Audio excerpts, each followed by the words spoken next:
Entendons-nous bien, Chris Audition ne recrute pas uniquement des salariés.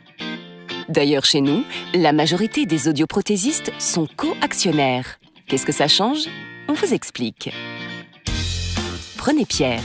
Il est opticien et possède 2 magasins Chris Optique. Il cherche un audioprothésiste partenaire pour développer une offre audition dans ses magasins.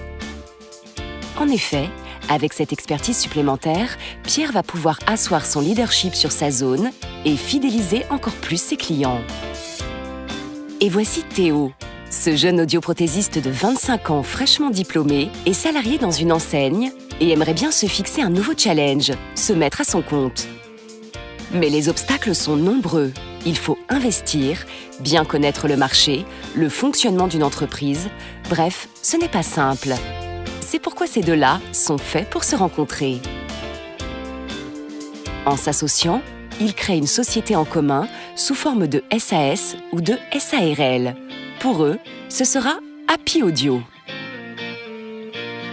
Au début, ils décident que Pierre apporte 85% du capital et Théo 15%. C'est un exemple. L'apport de départ de l'audioprothésiste varie de 0 à 49%. Dans notre cas, il est prévu par contrat que Théo sera salarié de la société, ce qui le rassure. Dès que la société aura atteint l'équilibre financier, Théo percevra des dividendes qu'il pourra réinvestir en actions dans la société Happy Audio pour faire augmenter sa part, ce qui lui permettra en 3 à 5 ans d'avoir 49% du capital et même plus par la suite. En effet, dans certains cas, l'audioprothésiste peut être majoritaire. Tout est écrit noir sur blanc dès le départ. Pierre sera président de la société, Théo directeur général. Et ils prendront toutes les décisions importantes à deux. La clientèle audition appartiendra à la nouvelle société qui pourra être hébergée par le magasin Chris. C'est une association gagnant-gagnant. Théo apporte son expertise, il profite du magasin existant, du trafic de clients, et il pourra même utiliser le fichier de Pierre pour faire un mailing. Pierre, lui, va enfin pouvoir proposer un savoir-faire audition à ses clients, répondre ainsi à une demande croissante et diversifier son offre.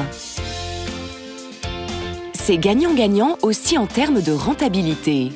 Théo devient audioprothésiste entrepreneur et pour Pierre, l'activité audition peut représenter entre 10 et 20% du chiffre d'affaires total optique et audition. C'est décidé. En peu de temps, les 2 premiers centres Chris Audition sont ouverts. Avec un matériel high-tech choisi par Théo et une déco chaleureuse et lumineuse.